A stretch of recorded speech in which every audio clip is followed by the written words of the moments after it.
And welcome to In-Game Chat for Saturday, May 8th, 2021. Season 15, Episode 16. I'm Scott. I'm RJ. Welcome to the show. If you want to get in touch with us, our phone number is 334-272-9228. 272-9228 is the number. Check out ingamechat.net for all the links to get in touch with us. You can find us at Twitter at InGameChat. You can also find us on Facebook there as well. You can email us, everyone at ingamechat.net. We're streaming right now on Twitch. Go to twitch.tv, type in Game Chat. You'll find us. Get to watch us live while we broadcast. And you can participate in the chat room that we have set up as well. Oh, chat rooms. But, yeah, it's all there for you. And it won't sound as bad as I did this morning. I got sick over the week. I came down with a head cold over the week. What'd you get? What you took for it? I just, whatever the generic Alka-Seltzer, the store brand Alka-Seltzer cold, just a bunch of that with nasal spray and stuff. It's actually cleared up a lot better than I thought it would, given the week that I've had, and given the week that we've had. So yeah, just to get into that, it was last Saturday we were running back and forth for storms and stuff. Are you? I've had my first. Thar 66 says, "Hey, you guys are vaccinated." We've had our first shot. I don't know about you. You've had your first shot, right? Oh, you haven't had your shot at all. Okay. Had the first shot, got sick afterwards. I got to get the second shot, and that is coming up not next Friday, but the Friday after next. So the 21st, I think, is when it is. 21st or 22nd is when we'll get the next shot. And basically, because I got sick after that first one, we're planning on not doing a show because I did get sick. I'm going to have everything in preparation just in case. I'm going to prepare in the event that we are not doing one on that weekend. But it all depends on how it goes when I wake up the next morning. Because when I woke up the next morning after my first one, I could tell something was up. And that was on a Thursday, though, so I could tell it was on a Friday. And I could tell something was up. But then the next day I was fine. And, of course, that's when I came in, did the show, and that's when we had the bad weather. When was it? I can't remember. I can't remember when it was. But yeah, so... yeah, that's when the second one's coming up. But it's been a week. I just got a head cold this week. I started feeling bad on Monday, and then Tuesday I came home early, or somewhat, and kind of laid down and rest to get some rest. But that did not last very long because on Tuesday we had some storms come through, and we took some damage at the house. I've been in this house. That's the house I grew up in. This house, my parents passed away, and I just stayed in the house. And so, I've been there. It's the same house I've been in since 1978. The house has probably been there since 1976. I don't know. And then, because my parents moved into it before I was born, if I remember right. So, but I've been in that house since 1978, and I've never had... We've had limbs and stuff in the yard. Mm-hmm. But we've never taken damage. We've never had damage. I've had damage from hail, but never from, strong, heavy winds, tornadoes, stuff like that. Never had anything happen like that until this week. We even back in 2008, and you'll remember this probably, 2008, Prattville got hit with a huge tornado. And there was tons of damage in the neighborhood. I mean, tons of it. My house, nothing.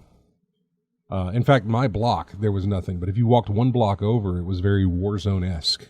And the further you walked down that street and into other streets, it was, it was bad. It was really bad. I mean, people had no homes. You could see through people's homes because the holes that were made were that big. So you saw where the swath hit. Oh yeah, you could easily see it. But I had no damage. I had nothing. Mm-hmm. If you remember James, they had damage at their place. Mm-hmm. But yeah, this is the first time we've ever taken damage. And so we're sitting there watching the weather, and I got the radio on my phone, and I've got it up on TV, just looking at it, just because it was just, let's see what this is going to do. Because it was like, we're expecting some bad weather. None of us, I think, we're expecting anything like what we got. And for the most part, nobody else got this. There's a guy named Brian H. who calls in during the week. He's actually my mail carrier, so he goes around the neighborhood. And I asked him, I was like, how bad's the rest of the neighborhood? He's like, you got hit the worst. Not my street, not, my block, me, just the house. It got hit the worst. So yeah, we're just sitting there watching the weather, and the wind picks up. And I think, Wendy, you went to I'm just going to turn your mic on so you can tell your story. You went to the living room there where the French doors were, and we're watching it as it happened, right? Yes. Yeah, I didn't see that. I stayed in the bedroom because I was like, the wind's up and everything else. And then you heard the wind really pick up. And what it sounded like was like leaves and limbs and things like that just slapping against whatever. But what was actually happening was the tin roof of the awning that covers the backyard. Mm-hmm. It's about 12 feet wide or more and 40 feet long, was being lifted from the scaffolding or from the braces and everything else that holds it up top. It was being lifted off of that. Bolts were coming off. They were all just flying off. And then shingles started coming off of the roof and all this other stuff because of the way it was attached to the roof. It was all into the roof. It had to make it flush with everything else. And again, this thing has been here since 1978 or more. Mm-hmm. It has never been replaced, never been refurbished. Nothing has ever been done to it. It has stood strong for that many years, 40 some odd years. And this thing just lifted off from if you're facing the house, from the right side of the house all the way to the left, going towards I live on a corner lot, so it started where the corner was and was flying into the neighbor's yard. How it didn't get lifted off of there and then slam onto our cars, how it didn't fly into the backyard and hurt somebody else or hurt animals or hurt or even hit somebody else's house, it didn't. It flew across. It knocked over one of our attic vents. Everybody I've talked to about them call them whirlybirds. Yeah. They look like little mushroom caps on top of your house. It knocked one of those off, which left a hole in the roof because there's a hole there to vent the attic. Mm-hmm. And so, hole, rain coming down, knocked that off, but then missed the other one where the massive part of it was flying off. It folded it in half. Probably when it landed, it folded in half. But as it flew, it skipped the wires that connect from the telephone pole to our house, knocked the neighbor's wires. Didn't even disconnect it from what I understand, but it pulled where those wires are connected to the meter on the side of the house. Mm-hmm. And that bar right there, it detached it from their house, bent it completely. The cable's strong. Very, very strong. Anyway, knocked them off, folded in half as it landed in their yard and stayed put. So in the meantime, we've got a hole in the attic. We got to figure out what to do. I'm sick. I am not feeling well at all. But of course, we got to figure this thing out. So I'm trying to go outside and see where this thing ended up. Like, is anybody hurt? Is there a car that is wrapped around? What's going on? And we can't find it until and it's hard to, again, you've got a lot of rain and a lot of wind and a lot of lightning going on. And we really were trying to figure out where this thing went. And so we're looking, and we finally see, okay, it's in the neighbor's yard. It's not going anywhere. What else has happened? We realize that out in the yard or out in the street actually is that topper for the roof thing, and it's all bent up and damaged. And so, okay, we've got a problem with the roof, probably got a hole. So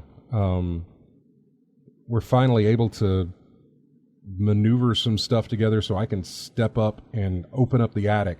I have a crawl space. I don't have an attic. I have a crawl space up top. Yeah. I don't have a basement. I have a crawl space in the attic. And there's no way to get into the attic unless you've got chairs and other things stacked on top of it or something so that you can reach the top and then pull yourself in. Or have a ladder if you've got something like that, which I didn't.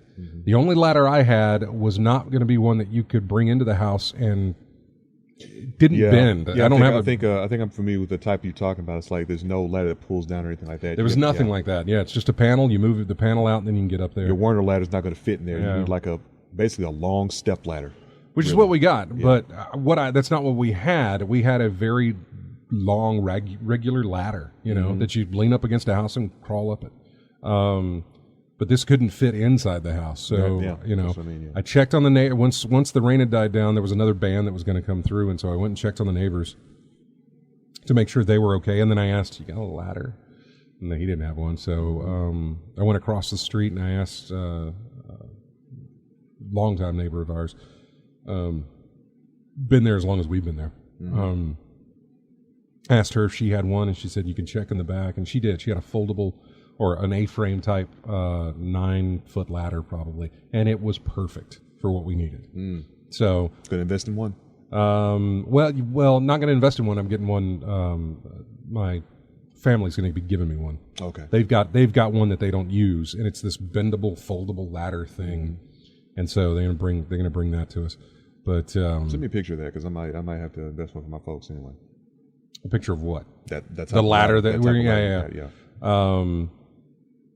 So then we got the ladder and we're trying to figure out what we're going to do because they don't want me getting up on the roof with the wind and the rain and the lightning and everything else. And that sounds like a bad idea. It does, but I couldn't figure out. But I had to close up the hole, otherwise it's going to get rain inside the attic, and then we're going to have worse damage. Even more damage or whatever might happen. And so I'm trying to figure out, and the only thing I can figure out, because I don't have it, the only ladder I have is one that'll get me on the roof. That's it. So when I finally got that other ladder, it's like, okay, what do we plug it with? We got the shower curtain liner down, and we shoved it up into the hole there and tried to get it all positioned so that it wouldn't, so number one, the wind wouldn't blow it away, and number two, rain wouldn't get in. So got that done. And then, morning came, and it held up well. Got the roof patched, but there's still, I just now got the debris out of the neighbor's yard yesterday, thanks to listener Dennis, who called in on Friday morning because I asked for help, and he came by and helped. So thank you so much, Dennis, for doing that. And got that out of the yard, and filing the insurance claims, doing all that stuff that I got to do. Right. Because there's a lot of damage. This is First time I ever had damage. Yeah. And all of this stuff. So, yeah, it was 1978, and that strong wind just yanked it off. Yeah. Yeah. It was something. All it needs is a little leeway. So just when the tin roof pulled up, the rest of it went with it. I know, but I got to figure I've had stronger winds than that before. Well, you didn't have that leeway then. You but didn't I don't have know that gap to get in. I don't know. Did. I mean, here I am saying this. I probably shouldn't be like, yeah, it happened all the time, Mr. Insurance Man. Because I don't want him to think that this was something just freak. But, yeah, no, it's bad. It was bad. Let me do this real quick because I forgot. And there we go, starting the show. So that's the kind of the week I've... Oh, well, didn't even mention that. So it knocked their power out, and this was like at 6:30, 6:45 at night when this happened. Right. It felt much later. But I know why it felt much later. Just because I was sick and everything else. But it felt much later than that, and so finally we were able to go to sleep or at least get in bed. And here it is. We still have power, amazingly enough. Through all of that, we still have power. Neighbors don't, but we still have power. And by around 10:30 or so, we started hearing the pops. The power would go off and then come back on, but you were hearing these loud pops outside. Mm-hmm. And as I went to the window to see what was going on, I could see the light. Every time you'd hear a pop or the flash, you would see something going on outside. Eventually, the fuse blew right there at the pole. So at 10:30 that night, Tuesday night, our power goes out. Mm-hmm. Thursday morning at 9 a.m. it comes back on. But that was, that was Tuesday night, all day Wednesday, and Wednesday night, and then finally we got power back. Mm-hmm. So then, it was a hell of a week. Yeah, it was really just a week. Ugh. Yeah, it was just a luck of draw where you are during those things, man. I mean, we had strong wind and rain for about 20 minutes, and then nothing. Yeah. And then my folks in their neighborhood, transformers fell, broke out of there, so the power trucks were all there in mass trying to fix everything like that. Yeah, I saw some aerial footage, and and heard other people talking about how in certain areas of the city, not this city, but home, Prattville, there was, trees were snapped. There was a path of the destruction. Yeah, you saw it. But there was nothing, Yeah, I saw a house on my way to Pike Road. There was 2 trees uprooted, and they perfectly crisscrossed on top of this house on a back road somewhere. Yeah. Yeah. So it's a mess out there. It was. I'm surprised the house wasn't destroyed. To be honest with you. Yeah. I was surprised. We were all surprised that there wasn't more damage than what we got. Yeah. Because that thing, I don't know. We tried to lift it, and obviously it was all connected and heavy and everything else. I mean, how wind could do that is amazing to me. That it could just snap that stuff off. Just amazing how that works. Strong enough wind can push little pieces of wood through your house. No, I know the effects of wind. I mean, God, we experienced. You know where we live. Yeah. Tornado Alley type stuff. Mm-hmm. We have a season for tornadoes, for God's sakes. Yeah. It was. We had a tree fall in the back. Fell on the privacy fence around the pool. Had a tree fall there.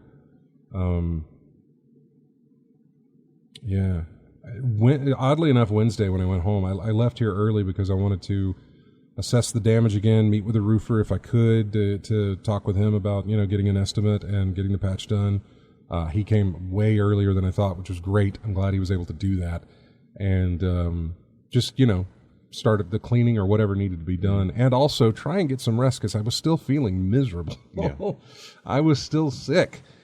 And I'm still thinking about your vent on the roof because you said the house has been there since '76. Yeah. Got a 77. replacement? Oh, those got replaced. Okay. I mean, those, because I got a new roof back in, I don't know, 2013 maybe, or even 2003. I can't remember. I got a roof a long time ago. I got a brand new roof, and so which looks like I'll be getting another one this time, but.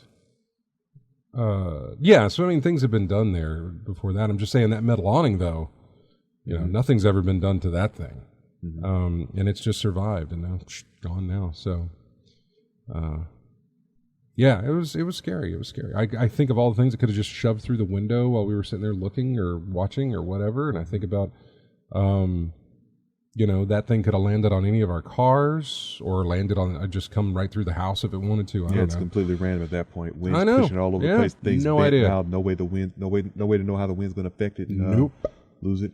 Use it. I mean. So it was a scary thing, and obviously everybody's glad nobody got hurt and that sort of thing. But I just think all the ways that could have gone sideways, like really, really bad sideways type stuff. And just what it could have meant.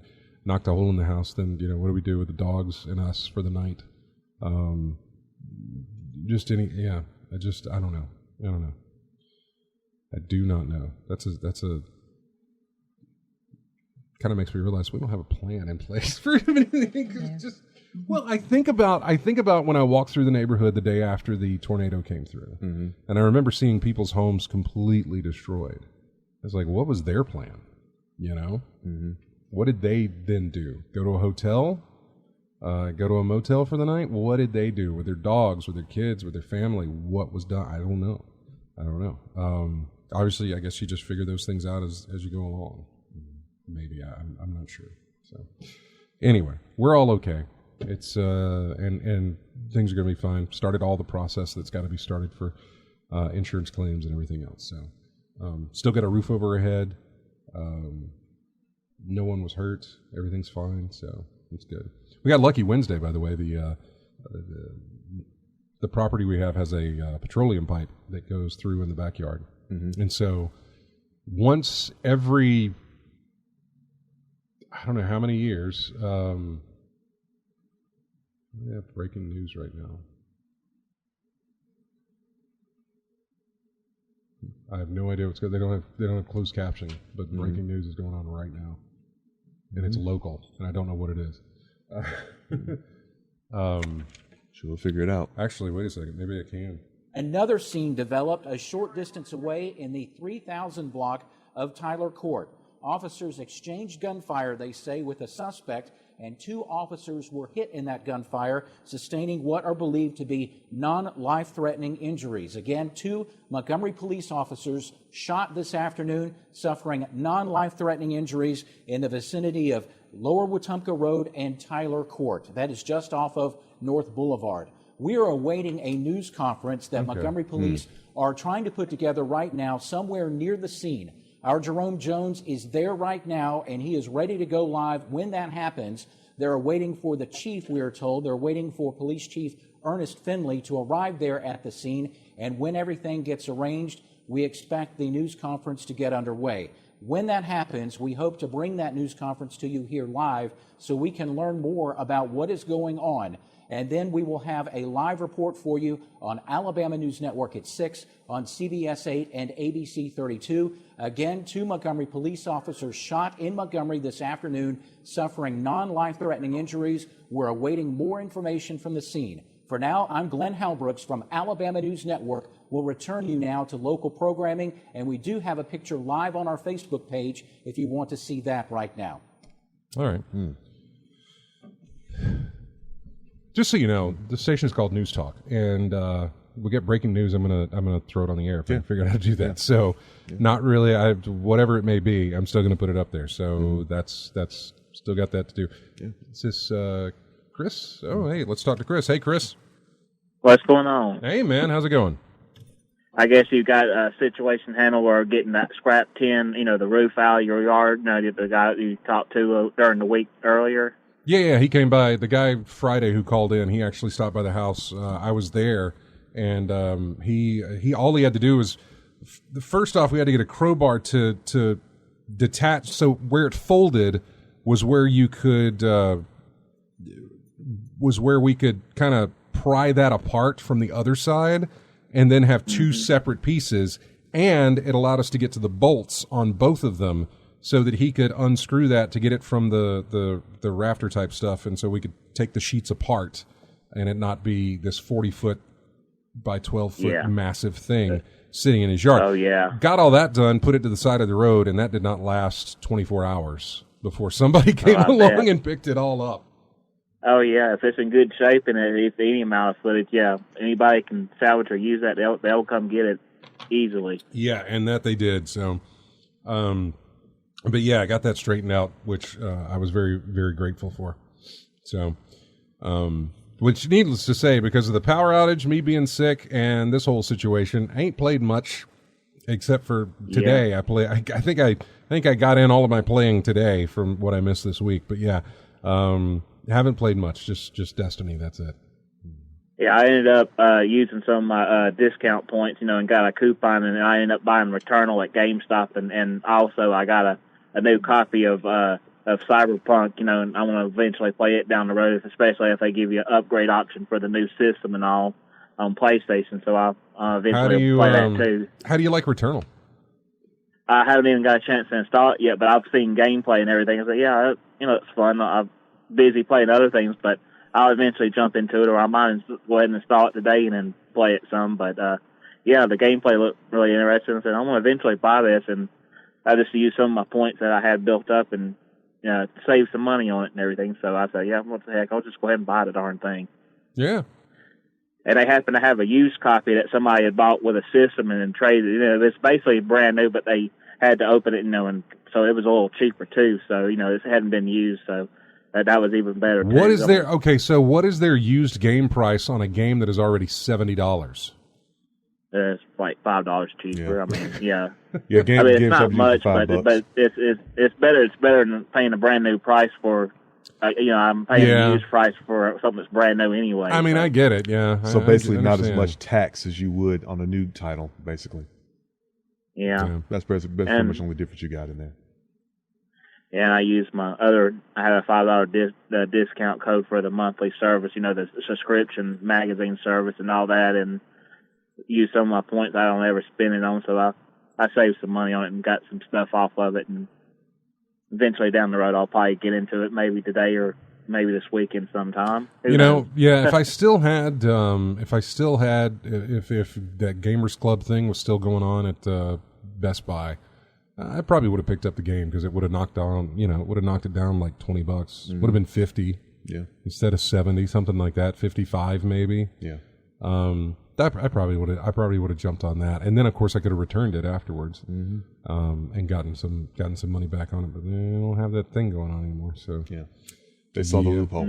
I really should. I could have pre-ordered it and got it for that discount, but I didn't. Yeah, I wasn't sure that I wanted. Honestly, it wasn't until the week of that game's release that I felt like, ooh.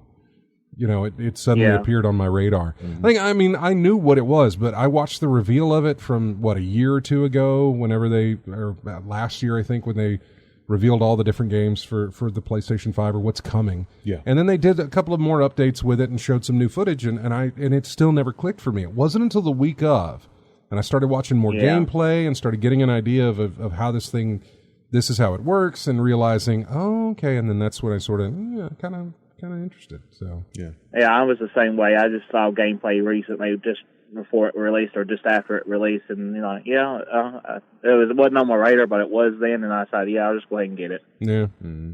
Anything else? How do you like it?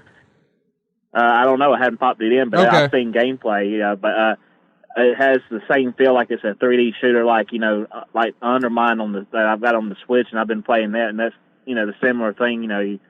You either have good runs or you don't have good runs, and then you eventually save up and get permanent upgrades, and then it just depends on the luck of your draw of how well you do. So I've been enjoying that, and I look the looks of this one. So I say, I'll just go ahead and give it a try. It looks fun to me.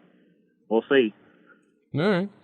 Well, we want to thank you for calling in. We got to take a break here. I wasn't paying attention to the time when I took your call.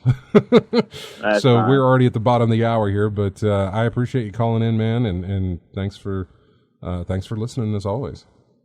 Yeah, I figured if y'all hadn't had anybody to help with that roof, I was going to offer to help y'all, but I'm glad you got it. Oh, dude, I appreciate that, man. I do appreciate that.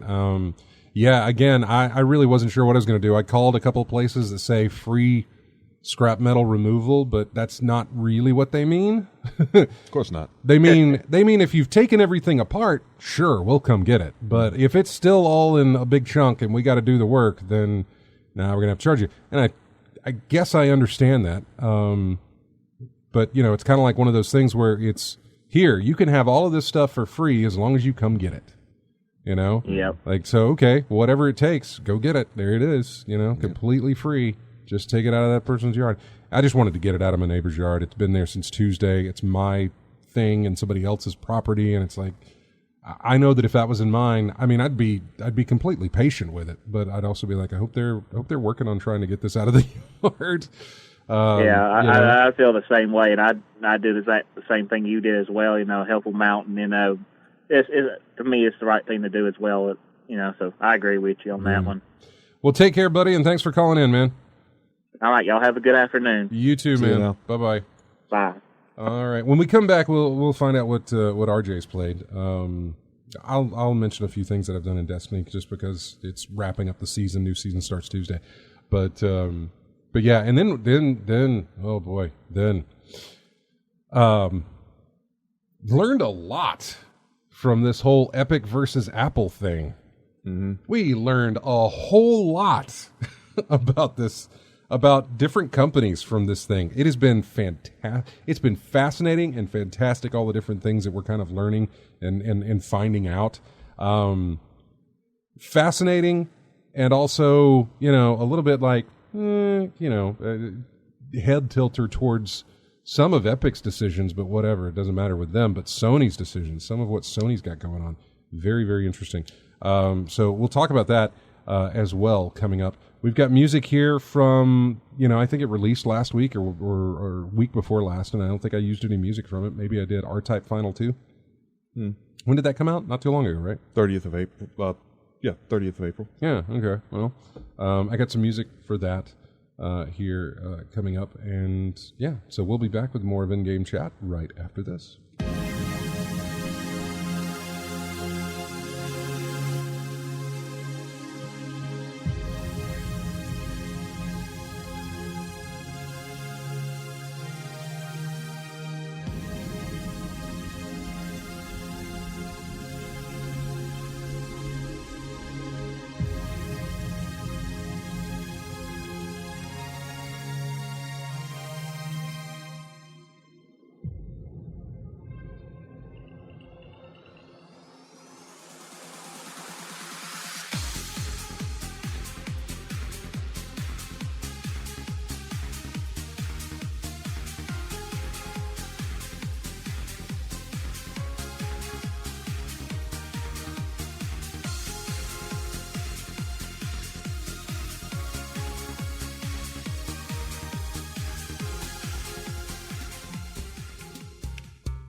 It's nice how some music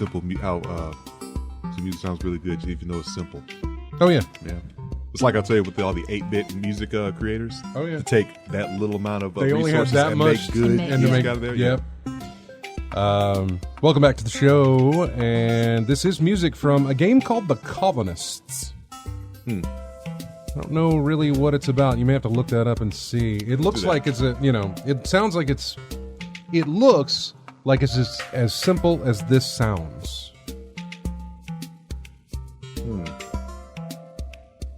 Settlement building game. Yeah. This track is called Wanderer. So yeah, some games can get away with simplicity, just make the game fun. Well, Cozy Grove, very simple, actually makes it fun. There's a lot of games like that where it's like if you can just find a simple concept that somebody can wrap their head around in 5 minutes, or less, just execute it well, and you can still get that hook, in them, and good job. And there's a lot of little small games like this that I'm kind of interested in that might do that. It's one of the reasons that I like when we have Brock on, because he finds things like that. He tends to find games. He does. He really does. Hey, what have you been playing, RJ? Not too much. I mean, I've only played a couple of games this week, mostly MLB The Show. Doing a lot of playing against the computer, really, because I need to play that. I've got it downloaded, and I got into it the other day. I mean, we were killing time, or I was killing time. I won't say why. Waiting for something? Stuff. No. Stuff and things, yeah. I was just killing time, and so I was going through trying to get my settings of how I wanted how do you want pitching to work? How do you want batting to work? Do you want to use the stick with the button and the pitching? I don't know. Analog, pure. There was like three that, different choices for each of them, and then there was base running, and I was like, oh god, I can't figure out. So I really need to go back to it and look at it again. There's plenty of things in that game that'll teach you. They do it every year. Little things that'll teach you every year about how to do everything in the game.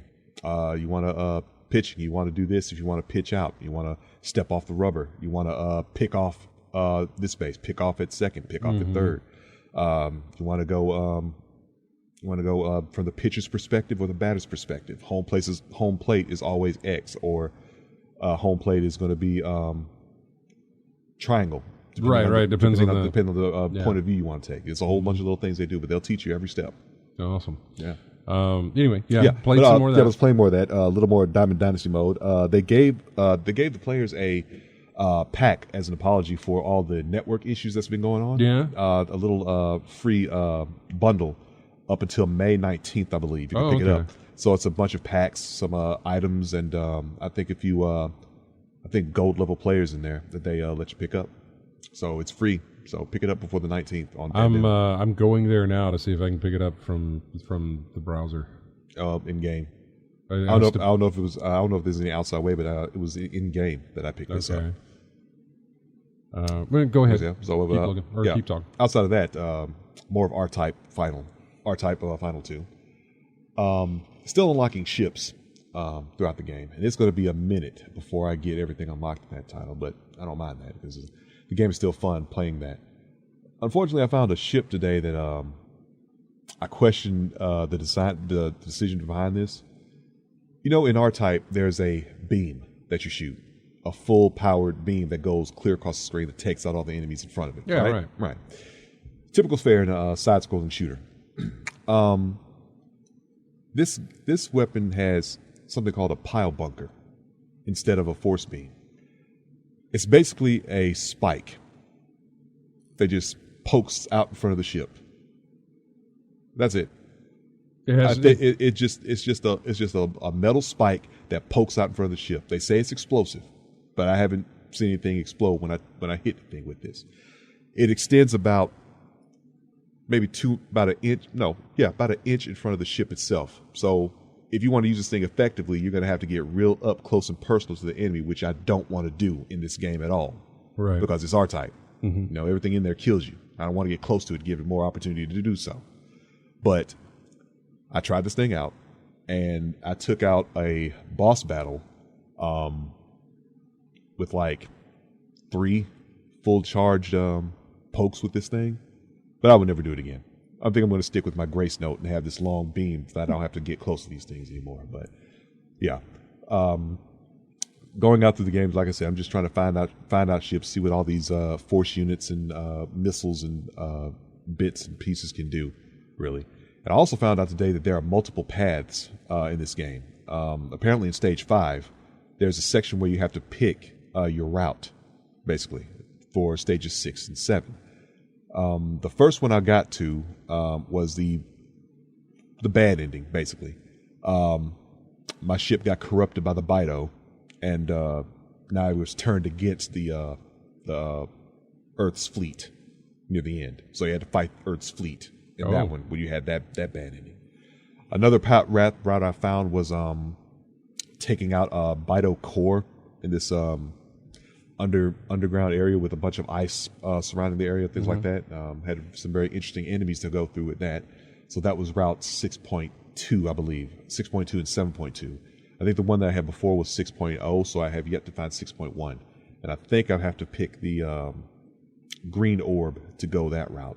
I'll have to find out when I go through the game again. But, so yeah, at this point, R-Type Final 2 is just all about discovering, unlocking things, and going through the process and unlocking every ship that I can in there. So far, I've only got 16 out of 99 ships, I think.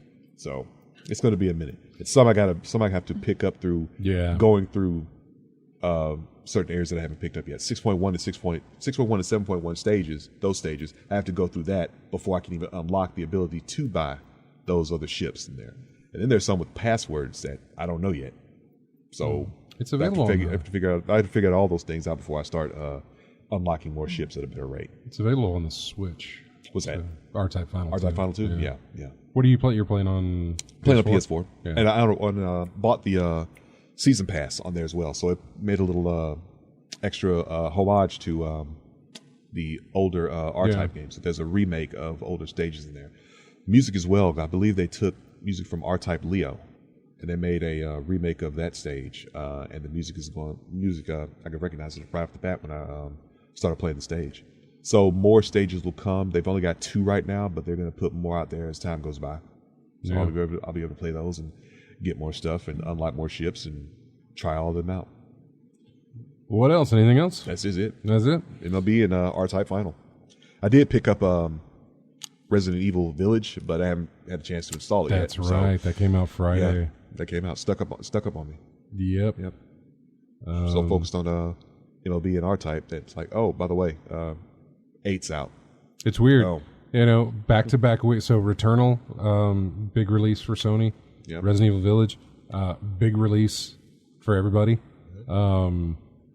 And yeah, it's not it hadn't been a bad 2 weeks as far as game releases. Yeah. I don't even know what's on the couple of premium titles, some under the radar titles that came out as well. Yeah. It really hadn't been that bad. In April. I know. April, May. Early May. Nothing really that's stands done out, it before. They did that. I want to say I think it was GTA 5 or GTA 4 released in an April or May thing. Red Dead. No, not Red Dead 2. That was in October. There was another one that kind of released in the spring type, which was strange for it to be getting that. It was a pretty big title, and it got a spring release. And I can't remember what it was. Or they just aim it to not compete with anything else, just have their focus all on them. I mean, it's always a good thing, especially if a game is ready to go. And I'm mainly talking about Cyberpunk, which is But that's usually the case now. Anyway, it's like we were talking about it in the chat room. Honestly, I think if they had really taken their time with it and done what they needed to do, you'd probably be seeing it released this month or next month. I think. Yeah, Cyberpunk. Cyberpunk. Yeah. To give them more time to work, but they couldn't delay it anymore. They just couldn't do it. For me, it's just been Destiny, and again, I am just consistently surprised by how much I am getting done with not playing as much as I used to play. It's really weird. I don't know how that works. But yeah, we've come upon the last few days of the season. Brand new season starts Tuesday. So everything just goes back to... I would say everything goes back to 0, but because they're only increasing the levels by 10 this time, I'm going to already be at soft cap. Yeah. Once it resets, and then I'll get to Pinnacle Cap by just grinding out some stuff over the season. I'll be there in no time. I'm gonna have to start playing the show like you do Destiny. Yeah, it's a seasonal thing, so you get experience in the game. As you get more experience in the game, you will pick up more stuff, and you have certain things that you can get only during this season, this inning. It says it's right now it's second inning. Oh, okay. It's a second inning program right now. So as you get more experience, you get more stuff. I think it's up to 650,000 XP, and you get everything. But first inning, you had double XP. I don't think it's double anymore. But you're gonna have to play a lot of games to get that experience up. But fortunately, there's a whole bunch of options you can do. Play your moments, play 3 inning games, play online. Do little tasks, little things like that. There's a whole bunch of options you can do to get your experience, as well as playing full length games as well. So it's not impossible, but it's going to be a lot of play time you're going to have to put in. Oh man, where was something I was going to mention? I know that it all resets on Tuesday. Everything is back to 0. I'm trying to retrace my thought process, and I remembered. Next season, your favorite gun is coming back. Which one? The Song of Justice? Nope. I thought it was something else you enjoyed. A scout rifle is what I've got. I've never... Hung Jury, the scout rifle Hung Jury. Never used it. Really? I thought that was the one you really enjoyed. The one I'm enjoying is the one I've still got, the Song of Justice. Song of Justice, okay. That's the only one I've ever had. I've never switched off that gun I thought ever. you liked Hung Jury. I know I did. You may have told me about Hung Jury, but I've never used it. Man, I Song love of Justice is the only one I've ever used. Yeah, Hung Jury from way back in the day. See, my favorite is scout rifles, so... It's a scout. Yeah. It is a, It is a scout. I'm looking at it here. It says it. No, it says it's already in the game. I mean, Destiny 2. But anyway, from Destiny 1, they're bringing back Hung Jury. That's a fantastic gun. Loved it. What's the range on it? I don't know. It hasn't been released yet. No, they haven't put it out there. So it comes next season as a drop, and so Yeah, it's something we'll be farming, I'm sure, trying to get good rolls on and stuff like that. But yeah, so Destiny and I finished up Guardian games. I finished up my seasonal challenges, which honestly, when I saw the seasonal challenges, if you can do 74 out of 76 of them, you've technically completed them all, even though you haven't, but it allowed you to not do 2 of them and still be able to complete them. And so this morning I finished those up and got it done, and that was it. When I started that, when it first came out, and I looked at it and I said, well, I'll get some of these. I'm not going to be able to do all of this, but I'll get some of these things, and that's fine. I was completely accepted of the fact that, yeah, I'm not going to make that, But I did. Without even realizing it, I totally did. I didn't even try really hard. It just happened as you play along, you play. And then, of course, as you get down to it, there's ones you look at and you're like, okay, I need to go specifically go do this. Let's go ahead and knock this out. Let's go ahead and knock this out, So, but amazingly enough, I got there with it. It was awesome. So, yeah, but that's all I played. We didn't have power. It was just Destiny, and I wasn't feeling very good. And so, and then everything else hit, and it was, jeez. Yeah. I think it was Tuesday when I got in a lot of time with it. Tuesday afternoon before the storm hit. And then I remembered to turn off and unplug my PC. Right. I remember that, and I'm so glad that I did with everything that was going on. I'm so glad that I did. So, Drunk Degenerates, it doesn't have a way to call us anymore. He was using Gmail or something to call to do the phone through there, but it charges him now. I don't have it on, I wonder if it would work with, I wonder if I could, that may take some work. But I might could figure out how to put Zoom up there. And I can switch to a screen that'll have, a Zoom thing in the corner so that whoever's calling in we'd be able to see them and talk to them. That's an interesting thought. Huh. You know what? I might do that. I might try and figure out how to do that on this PC. So yeah, we'll look at that. So, but yeah, if you want to email us or if you want to send in voicemails or something like that we can play back over the air, we'd totally do that, and that way we could get your message and that stuff. So, what did you play, Wendy? Animal Crossing, and I started on Layers of Fear. Yeah. But I didn't get very far. Why?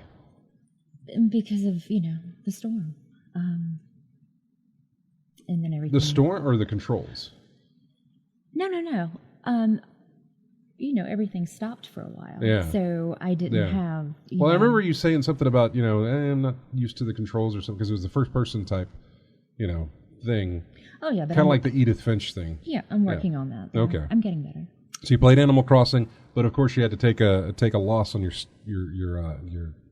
my turnips. I did, yeah. Because you weren't able to check in on them and everything else. It was really tough there. I would we would charge our stuff overnight over battery packs that we had. Right. And then I would bring the battery packs with me to work to charge them again, so that when I got back home, we'd have something to power up our devices there, so that I could bring them back again the next day and charge them again for everything that was going on. Lather, rinse, repeat. It really was. Drunk Degenerate says a Discord might work. That's a good idea. That's a great idea, actually. I'll set up a Discord on this thing and see if I can get that going. That'll be awesome. I still got to familiarize myself with that. It's pretty cool. You should, especially when crossplay hits. And we'll talk about that, but especially when crossplay hits, because that'll be a good way for us to talk to you. If we're able to play with you on PlayStation, while we're on PC type stuff. But yeah. So yeah, Animal Crossing, Layers of Fear. Anything else? That's it. That's all? Yeah. All right. I think you're going to enjoy Layers of Fear. I'm already enjoying it. Yeah, I think when you get the controls down and you there. get good in that, I think you're going to really, really enjoy Layers of Fear. So we're at the top of the hour here. We're going to take another break, and then when we come back, we're going to dive into this Epic versus Apple stuff, because there's so much information that came from it. Not only just, even the start of it was, well, I'll tell you what happened with the start of it if you don't already know, but it was it really set the tone for how this was going to go. Mm-hmm. Two things that happened on the very first day of the of the court case. So we'll talk about that coming up. If you want to get in, call us 334-272-9228, 334-272-9228. We're going to be back with more of In-Game Chat right after this. Music from a game called Before I Forget. I'm not exactly sure what that game is about. I think it is... I forgot. This says it's a song by Slipknot. About this game, a woman alone in a house, a mystery and a love story. Explore the present to uncover the past in a short story of love and loss. So, yeah. I got some guesses what that means then. Yeah. Yeah. That's what you're going to hear right now.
And welcome back to In-Game Chat. This is music from a game called Before We Leave. It's the main menu music, so I'm not exactly sure what it's about. It seems like it's about some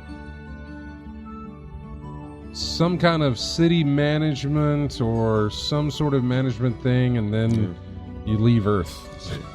Before We Leave is a non-violent city-building game set in a cozy corner of the universe. Okay. Nurture your peeps in their surroundings while rebuilding and rediscovering civilization. Settle new lands and planets while avoiding hungry space whales. Interesting.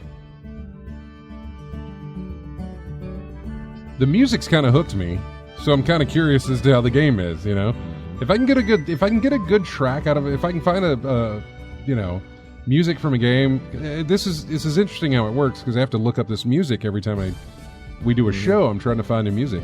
I didn't know it got a beat installed into it. Jeez. A little Irish thing going on. Mm-hmm. Is that Riverdance? Gaelic? Or no, not Gaelic. Yeah, I don't know. A little bit of a Irish ditty. Mm-hmm. Anytime music can hook me when I'm doing these things, like, you know what, I should really look up and see what this game looks like, because the music's in my head, and I'm like, that sounds simplistic, or very simple, a nice melody and rhythm, and I'm like, okay, well, let's see what this game kind of offers. Because if that's relaxing, maybe the game is also relaxing, But then again, we do have games that has music that completely doesn't match the tone of the game at all. Example? Yeah. Well, like I'll give you some horror game, and you got some general music in that. Some things that just doesn't match up. Oh yeah, you'll get the music box music, the little thing like that. And if you put that in, if you can imagine yourself in a horror setting, of course it's very disturbing, music box stuff. But if you imagine it in a completely different setting, it works the other way, depending on how it goes. So So yeah, there's another one. We got Village music coming up next. Resident Evil music coming up next. Speaking of horror, Yeah. so that is that's on the way for the next break. Let's talk about Epic versus Apple. This is something that we started talking about last year, and now it has come to the court date. The court started this week, and I'm reading here from. In fact, let me just throw this link into our chat room. This comes from GameIndustry.biz. And they've got a recap basically of like, here's everything we know so far from this Epic versus Apple thing. Now, I put a ton of stuff in our news feed, basically because day by day we would get these new updates of what was learned from this court case. And there was a ton of things, but this is a nice little condensed, like, here's everything we've learned so far, because it ain't even over with yet. Yeah. So I'll read you about the first day of the trial. The first day of the trial did not run entirely smoothly. This comes from that GameIndustry.biz thing. No, Tim Sweeney is not making any friends. It says, for one thing, on the technical difficulties, someone failed to mute all viewers on the conference call, reportedly leading to 20 minutes of a bunch of young fans calling for the courts to free Fortnite. Because everybody who was there, they didn't mute everybody who was on the conference call. They left it open, and so it was just chaos. Just imagine having a bunch of people in an Xbox Live room way back in the day when that was not fun to do. I don't think it still is, but anyway. Basically, it was a bunch of randoms who were just going, oh boy. Anyway, so there was that. Then there were some documents that were related to the case that were not intended to be made public, but they were. Became public when they released them. The judge then said the following day that there was no point in resealing them after the leak. Mm-hmm. So those were exposed. And there was a lot exposed with that. Emails between Xbox and Epic. And Sony and Epic, a lot of emails there, which is why we found out a lot of stuff, because all of that got out into the open.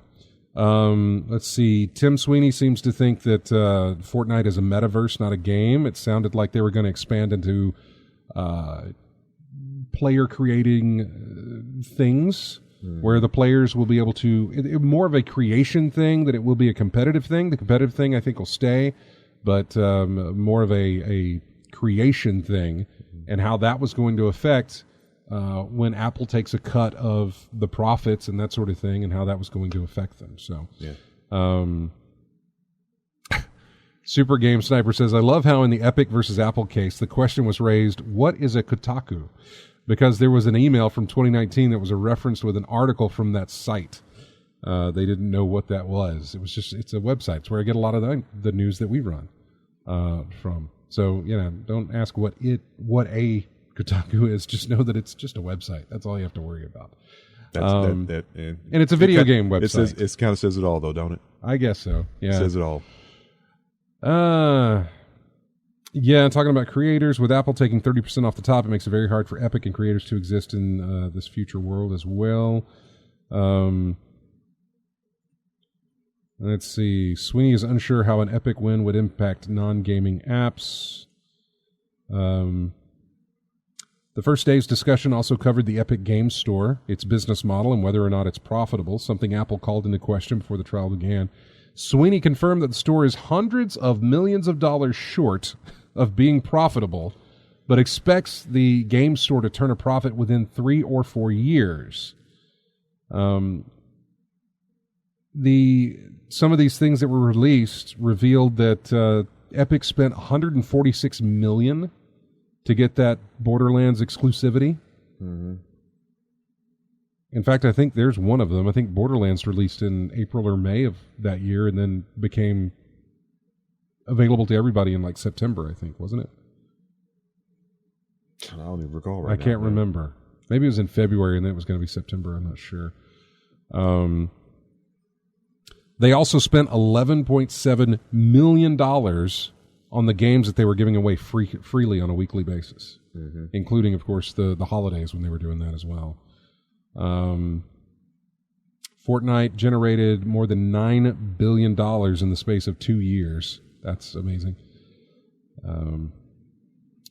Then there was the stuff with Sony. Some of the revelations from this case may not be specific to Apple and Epic, but have given more insight into certain behind-the-scenes agreements around the games industry. Perhaps the most interesting is the fact that Sony would only allow cross-play functionality between Fortnite players on PS4 and other platforms if it could charge Epic an additional royalty to offset the reduction in revenue.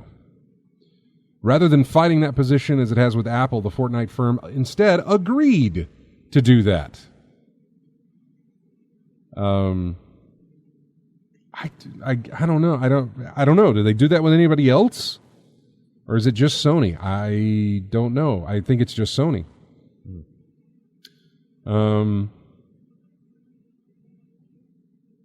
And yeah, there is a lawsuit from Sony's end because of a monopoly on digital purchases. Yeah, there is that one. I don't think I had that in our news stuff because there was just so much. It may be in there. It actually may be in there under this Apple stuff.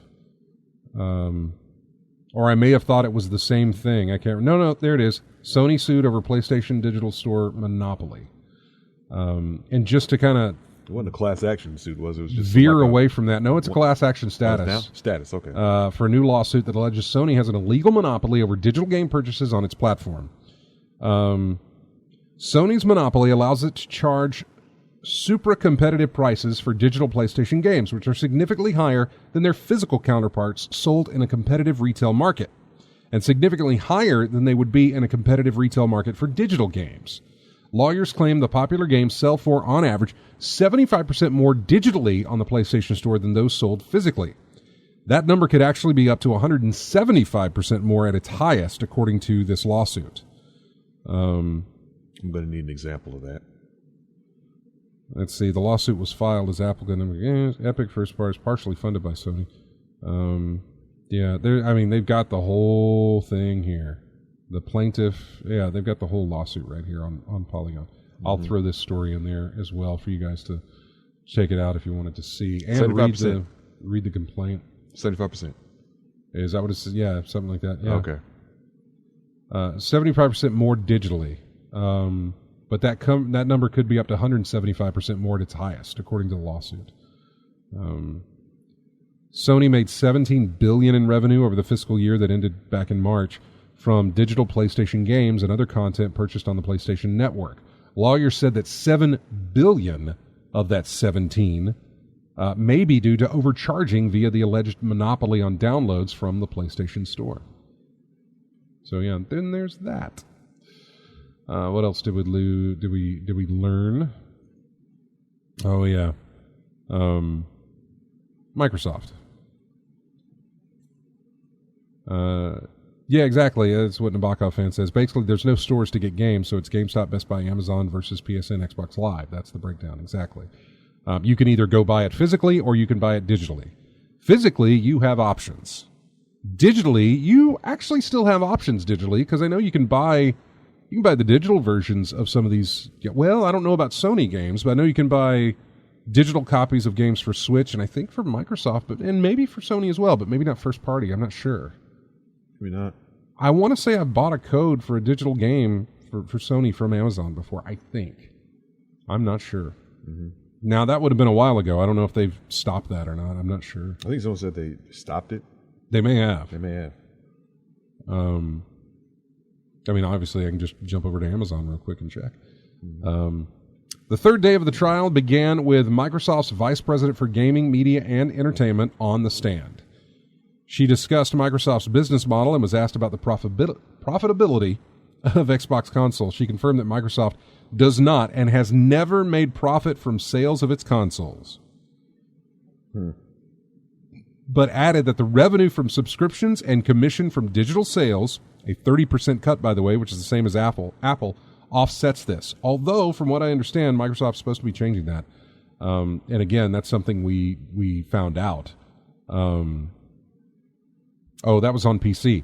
The recent reduction in the Microsoft Store's commission on PC from 30% to 12%. She reiterated that, as Microsoft has stated, there are no plans to adopt this model on its consoles. So, It's worth noting that Wright moved to Microsoft's gaming business in October. So I'm looking at this. Wright also discussed the troubles Microsoft has encountered bringing its games streaming service, Project xCloud, to iOS. Last summer, it emerged that Apple significantly limited the test and ultimately rejected the app, claiming its security policies required all games to be reviewed individually. Microsoft has since found a workaround, running xCloud as a browser web app as well.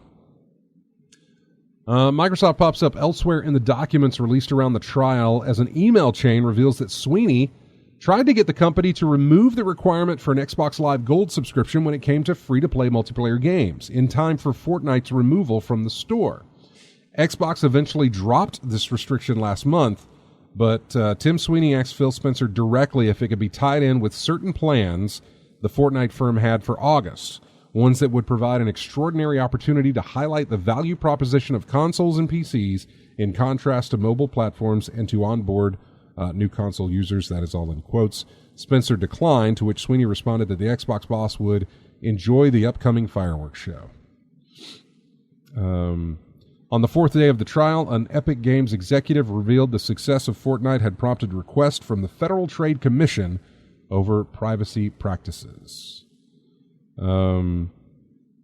He confirmed that he was asked about the security of customer information, also asked about whether there had been issues surrounding the improper collection of data from players under the age of 13, but further details were discussed in a sealed session. That is your Epic versus Apple rundown of what's going on. So there you go. Reading back over these, let's see, that's very honestly, Amazon makes it so hard to buy anything and know what you're getting. Super Game Sniper says, that seems suspicious. Ironically, though, the sales of the Xbox One aren't great in places like Japan. Lethal Migraine, Japanese by Japanese. Xbox has never sold well there. You're right. Yeah, they haven't. Nintendo has done well there. Sony has done well there. Microsoft has never done Microsoft has just never had good luck and good fortune in Japan. No. Their consoles. They never have. Never in the East. It's always been... Did it even reach the level of niche over there? Maybe the 360. Mm-hmm. Maybe. But not really. Yeah. Non-profitable? No. I don't. As far as the Japanese market, no. I don't think they've ever been profitable over there. Now, if they get a good... Well, I was going to say a good Japanese game to be released over there, but they don't even have Japanese studios. Unless they bought one, I'm not sure. I don't know that they do have a Japanese studio. I don't think they do. Yeah, they've always been real tight with Kojima. I want to say that. I know Sony has been... Well, see, Sony was only tight with Kojima through Konami. That was the only way that was going on. Because I remember when they had Kojima come out on stage at E3 for Microsoft, and we were all kind of, jaw on the floor type stuff. Yeah. Because they were going to be getting, is it Revengeance? Metal Gear Solid Revengeance? Metal Gear Solid Revengeance. Or, yeah, whatever it was. I think they were going to be getting that as maybe a timed exclusive or something. Mm-hmm. Yep, they've tried. Blue Dragon, I think, did great for them. Eternal Sonata was another great one, and Lost Odyssey, of course. They tried really hard with those, and I want to say there was another one that they tried with, and I think did okay with, but yeah, got them there a little bit. So Tango? That I'm not familiar with. It's an old article from March 12th. Xbox calls Tango acquisition a great step in expanding its studios in Japan. Okay. So Tango is the Ghostwire Tokyo and Evil Within developer founded by Shinji Mikami, Lethal Migraine director of Resident Evil. Yeah, Tango Gameworks. Okay. Yeah, that's good to know. Tango is now officially an Xbox first-party developer. The completion of a Microsoft $7.5 billion acquisition this week. Yeah. I wonder what they're working on. And also, what style, in fact, because the ones that are listed there, Lost Odyssey, Blue Dragon, Eternal Sonata, are all basically the same gameplay style. It's all that turn-based RPG stuff. JRPG? Yeah, basically. Yeah, JRPG. And I don't know, obviously it's in the name, Japanese RPG. I get that. But what else, what is a niche there or what is a genre there that is also popular outside of that? Because you don't hear anything else. Oh, it's a Japanese racer. Oh, it's a Japanese... you probably could find a Japanese horror section. But Japanese RPG, it's a Japanese action game. I don't know. Which I guess that's what the sequel to Judgment is going to be. But that's Sega. That's not Sega, Microsoft. Yeah, we'll see what we get from E3 this year. Yeah. Anime stuff like Tales. So. Let's go to our next break, and then when we come back, we'll go over the rest of the news here that we have, which we missed most of it last week. But yeah, we'll go over that. I didn't talk about Xbox. What do we have? The whole Discord with PlayStation thing, Google Stadia as well, Dead Island 2. There's a lot of stuff in here. So yeah, we just mentioned the Judgment sequel. Humble Bundle. Just a follow-up to what happened last week. That's all coming up. We got music here from Resident Evil Village. It is the main hall theme is what this is. Game came out just yesterday, I believe. And I've heard a lot of good things about it. If you like 7, you'll like this one. I've heard they toned it down a bit because they toned something down a bit because people said 7 was too scary. And so they toned down I don't know. As long as it's not difficult. I don't play the game, so I don't know if it's... The game is too scary. It was just a little thing I read. I'd have to go back and find it. I didn't save it because I thought, that's an odd Resident statement. Evil. I get it. I know. But anyway. Okay. Yeah, so I know 4, from what I understand, 4... out of all of them, I was more interested in 4 than anything else. If I go back and can remember my, not necessarily hype level, but my interest in the Resident Evil series, 4 was the only one that actually interested me on a level of, I'd like to play that. Now, I want to say I think Resident Evil 4 was a point where it started getting more action horror. I just enjoyed the fact that it was not dealing with zombies anymore. I mean, maybe it was, but it was dealing with these just fast zombies, crazy backwoods people thing. You know what I'm saying? These Ganados. Yeah, they're like just kind of zombies, but faster. Yeah. What's that movie where they're not necessarily zombies, but they just turn into murderers? Like, it's not called Wrong Turn. I used to work at a movie store, and I can remember the cover on the box was a pitchfork. It's not The Strangers. Man, I can't remember. That'll come to you. But it was like a virus that was going through town, and it didn't turn them into zombies. Made you violent. Yeah, it just made them really I'm just going to kill them. Yeah, exactly. Not going to eat you, just going to kill you. Yeah. So I can't remember. But anyway, this is the main hall theme from Village. We'll be back with more of In-Game Chat right after this.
And welcome back to In-Game Chat. Music here from Terminator Resistance, which I guess came out recently. Mm-hmm. It was on the list of games that came out recently.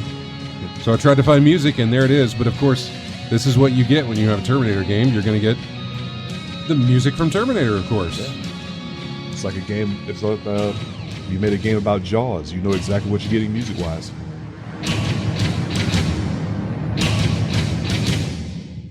And we heard the whole thing. Mm-hmm. Let's go to the phone real quick and talk to Pratt Vegas. Hi, Pratt Vegas. Hey.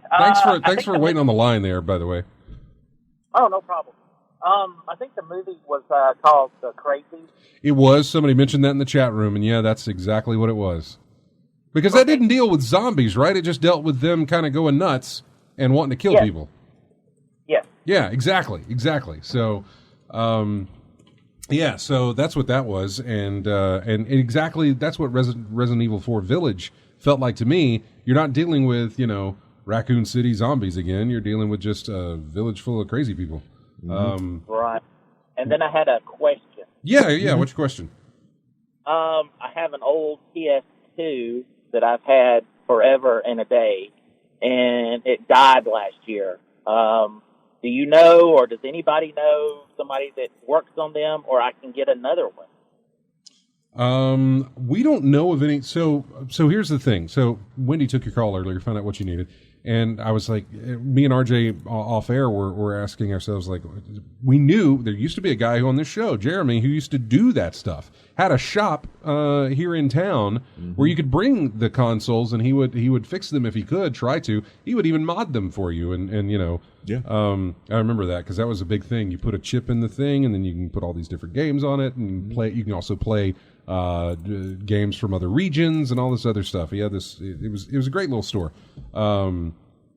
But that he doesn't do that anymore. The store's not around anymore. We couldn't think of a place where you could go and do that and get it fixed. Now, your other question, where you can get another one, the only thing I can think of is check your GameStops for the used. Mm-hmm. Hit up. Do they still put out the bulletin board?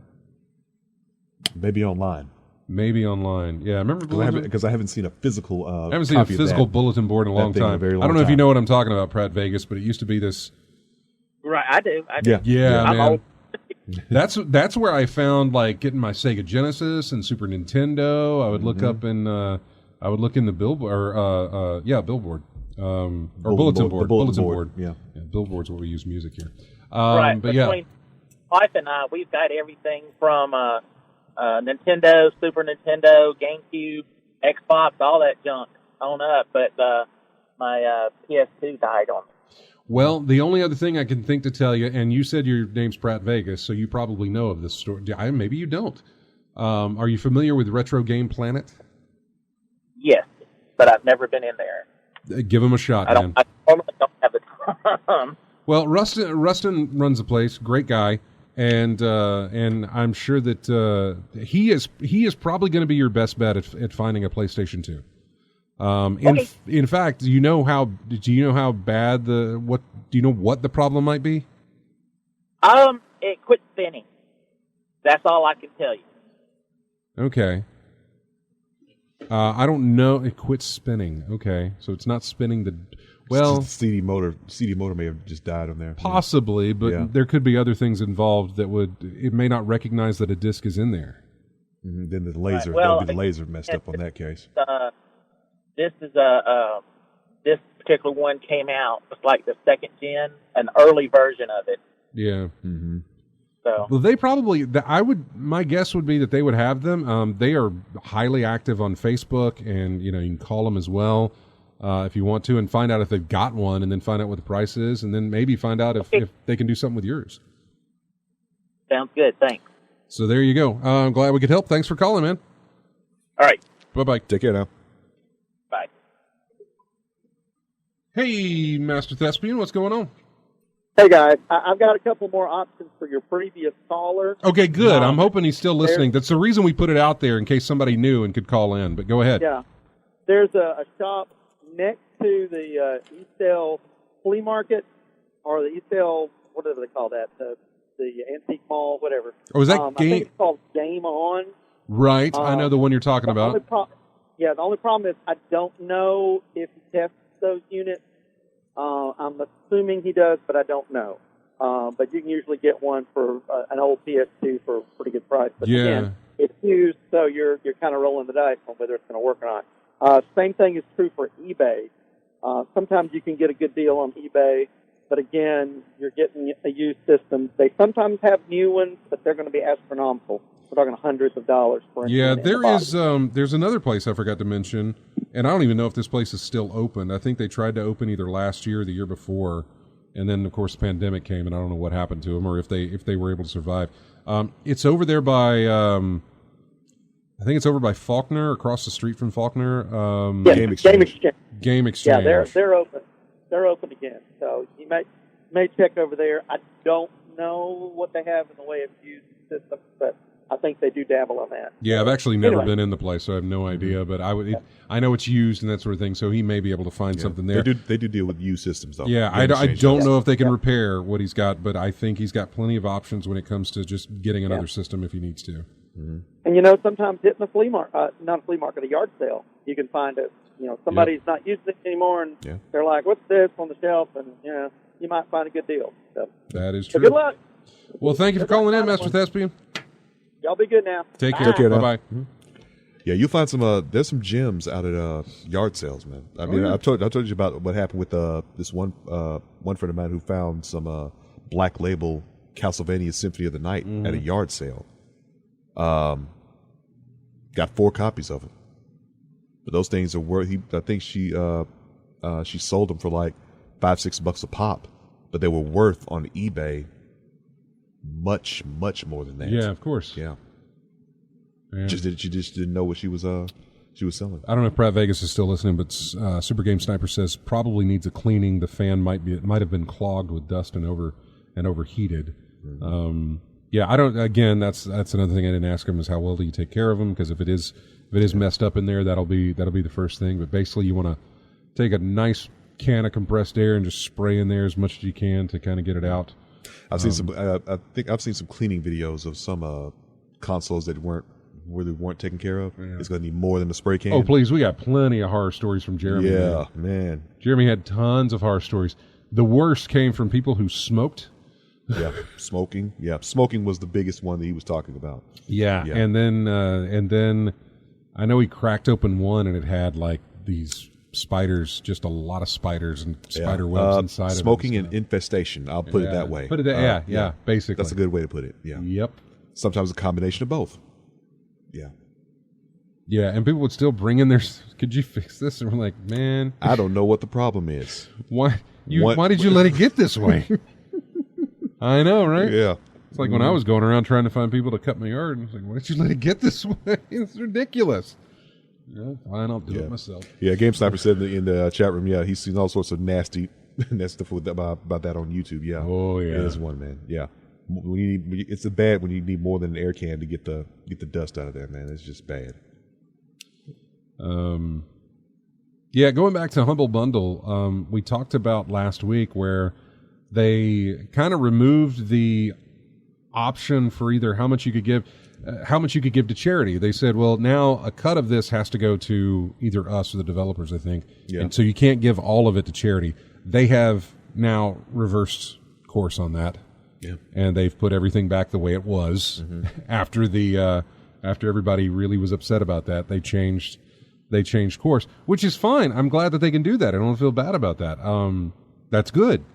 That a company is like, good, we'll change that back. They never should have done it in the first place, but rather than stick with it, they saw people upset about it and said, fine, we'll flip it back. We'll just have to find another way to stay funded. Right, exactly. They're either going to do that or just later on down the line be like, okay, we're going to secretly do this again. Let's see if we can get away with it again. Either way, bottom line, they will find a way. I'm sure. Or shut down. One of the two. Ubisoft has announced that The Division Heartland will be a free-to-play game. I liked some of what I played of The Division. I had some issues with it. Division 2, I enjoyed that. Really didn't have a lot of issues with it, except I had a few little hang-ups on PC because I was playing it there. But I kind of liked the Division 2. I just didn't have a lot of people I knew who were playing it. Yeah, there's a lot of people who would talk about it and wanted me to get into it, but I just couldn't. Yeah, me and Random on PC, me and him got into it for a little bit and played some of it, and then just kind of fell off our radar. Or other things came in, and it's like, okay, well, I'm going back to what I was playing, basically Destiny. Yeah. So yeah. Yeah, that's what free-to-play is, man. Teaming with microtransactions, I talked about this last week or the week before when I was talking about playing Rocket League. Yeah. And realizing that... I still got to make it account for that, yeah. It was kind of and I know people argue this, and that's why we have opinions on these things, but it feels like a one-trick pony type thing. It's like, here's what you'll do, and you will do this in every single match. This is what you'll do. You'll drive around, you'll hit a ball, you'll get some boosts, and maybe some... I don't even know if you get power-ups in some of the other things. I know I saw power-ups being used in some things where your car becomes spiky or you're able to attach to the ball because of that. And that may be in like non-competitive play or something. I'm not sure. But I've seen those power-ups. Okay. It's been a while since I played. You maybe onto something because I never saw that.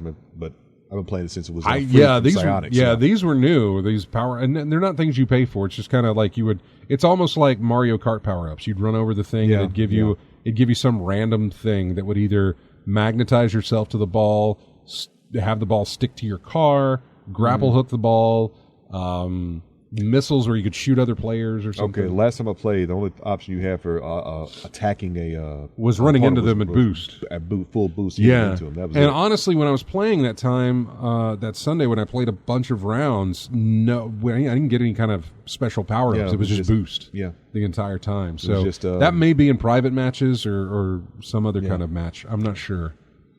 But yeah, what I noticed about it was that there was nothing... I think there was a ton of stuff I could buy and a ton of stuff I could subscribe to, but none of what they got me would make me any better. Yeah.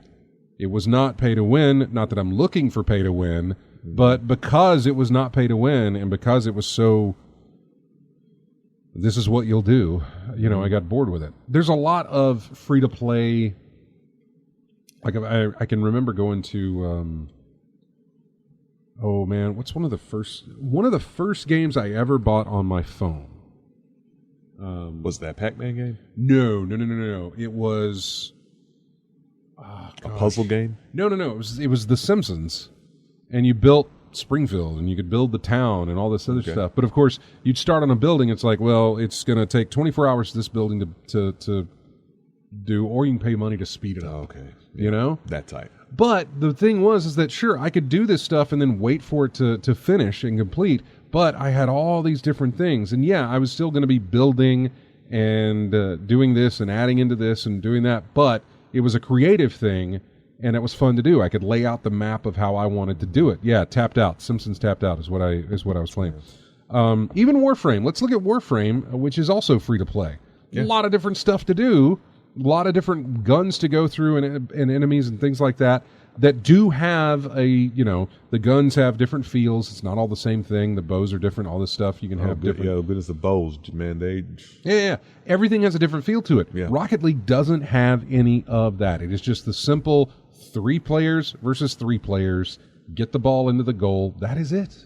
Yeah. Some of the settings change. Your cars looks different, but it doesn't play any different. It doesn't move any different. It all does the same thing. It was kind of like I was saying earlier, but it's a sport title. It's the same game, different result, just how you get there. Yeah, and I'm not making a case against it. I'm just this is what I came away with it. I know that there's a huge contingent of people who play that game, who love that game, who compete in that game, who do professional playing of that game. They've got their e-team, their esports going on with that game.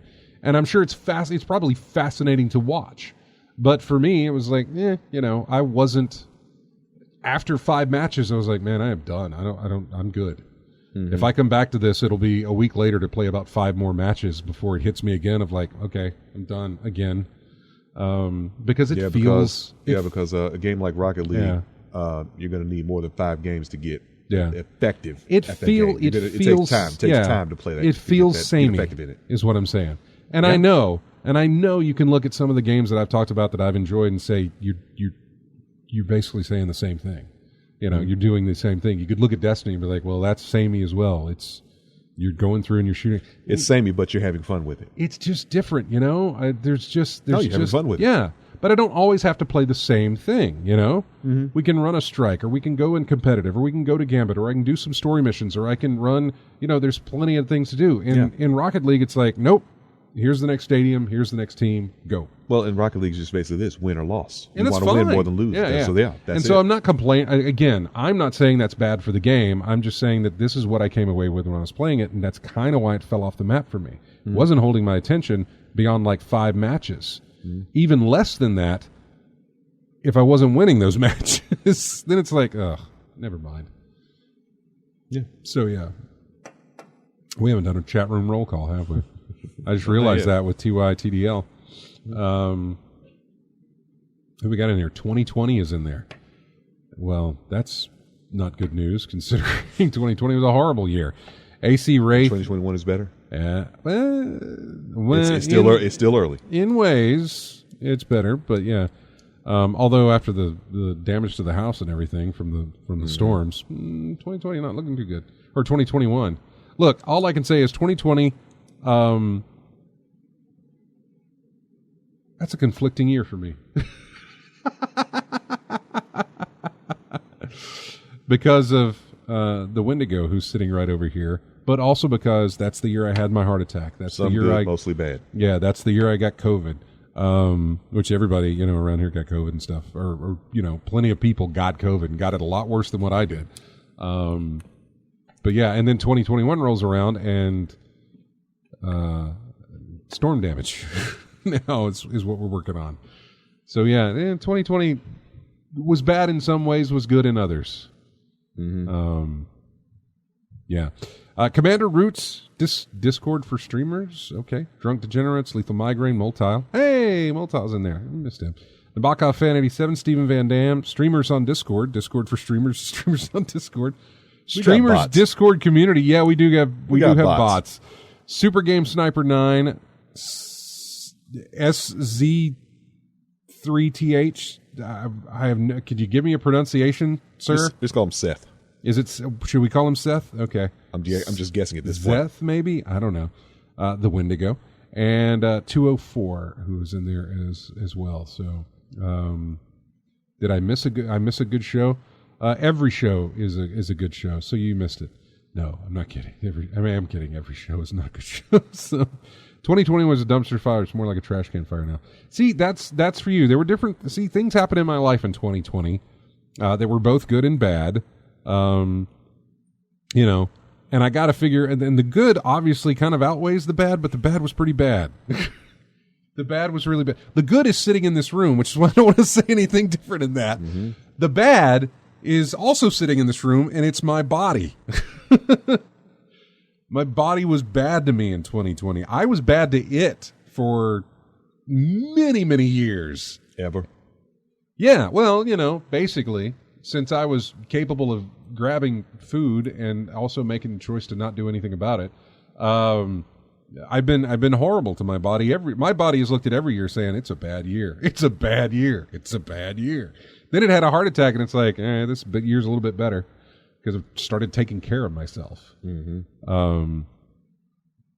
Since my heart attack, I've lost 52 pounds. Nice. So, and I'm continuing to do that. I'm doing 2 miles a day. Not this week, obviously, because of situations with getting sick, and then also, being without power for 2 days, and all of that stuff. So, yeah, it's this week has not been good. I'm probably going to get up in the morning and do my walking again, 2 miles a day, and get that in. So, is that a walk through the neighborhood? It's a walk through it's in the neighborhood. I've kind of mapped it out, but everything tells me I finish off my exercise ring here, and it shows that I walked like 2-point-something odd miles. Yeah, and that the time on that gets quicker and quicker. And of course, I also put in a little jog and run in there while I'm doing it, intermittently. So get the heart rate going and get it nice and pumping. And You got one route or multiple routes? One route. One route. Yeah, it's one single route. I can reverse it, or reverse that, because there really is no forward. But yeah, so there's different paths I can take on the route. Yeah. But I usually stick to this one, and it gets me. I'm a fan of not. You ever play those little games where it's like, trace this but don't cross your lines? I've seen those before. Where it's like, hit all of these dots but don't overlap your lines. Yeah. And so I'm in the same. My head works that way when I develop a path. Yeah. It's like, let's do as much as we can, but without going down the same street twice. Or as little as possible. It's I'm weird like that.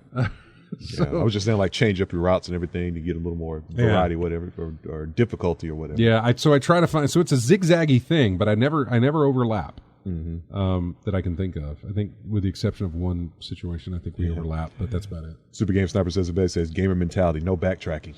Yeah, that's really it. No backtracking is exactly what it is. So that's how it works out. Let me see if I can hit some real quick other things here. There may be a redesign on the PS5 hardware, but that will be in 2022. Dead Island 2 is going to be an Epic Store exclusive, and then possibly the next Saints Row game will be one as well. The Witcher 3 director has left CD Projekt Red after workplace bullying. There's an investigation on that. Google Stadia's head of product left the company, and then 6 additional staff members also left Stadia as well. That's it, man. Voluntarily? Google gonna kill that quick. Voluntarily? Yeah, they all left voluntarily. Okay. Yeah, they went and joined a different studio. But yeah, there's for all the things that Google has killed off in their time, I think Stadia will be one of the fastest that will probably get killed off. Yeah. I don't know. You know how Google is, man. The stuff that works, they want to kill off. The stuff that doesn't, they kind of let linger, and then they find out, or it's later on they come to the conclusion of, yeah, let's go ahead and kill that, after the public has already said, yeah, is that thing still around? Mm-hmm. That's how it works. And then Nintendo announced a new game, but man, I don't think we have time to go into the details. It's basically a game that lets you build games. Game Builder Garage is what it's called. And I'm going to hold on to that story so maybe we can get to that next week. Although you're not going to be here next week, right? No. All right. And Matt can't make it next week either. Get ready to talk, Wendy.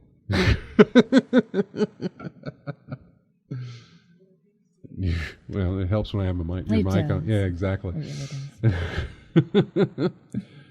Maybe that's when I'll set up the Discord thing. That'll be interesting. Okay. Yeah. Maybe I'll give it a little test of Discord. Anyway, we do have to go. Want to thank you guys so much for tuning in. Everybody who called, thank you so much. Pratt Vegas, I hope you can figure out your issue with the PlayStation 2. Don't forget to join us on Discord. We're out there. You can find that at our website. Go to ingamechat.net and find our Discord. Join it. It's likely something we may use for the show, actually. Might have a room there where we can bring you guys in and talk to us and ask us questions. Oh, this is a great... I'm starting to brainstorm. This is fantastic. This is great.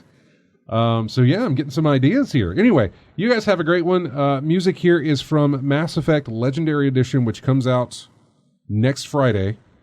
And this track is called Resynthesis. How is it different from Mario Maker? I'm not sure. I'm going to get into it later. But yeah, this is called Resynthesis. We'll be back next week. Have a great one. Goodbye.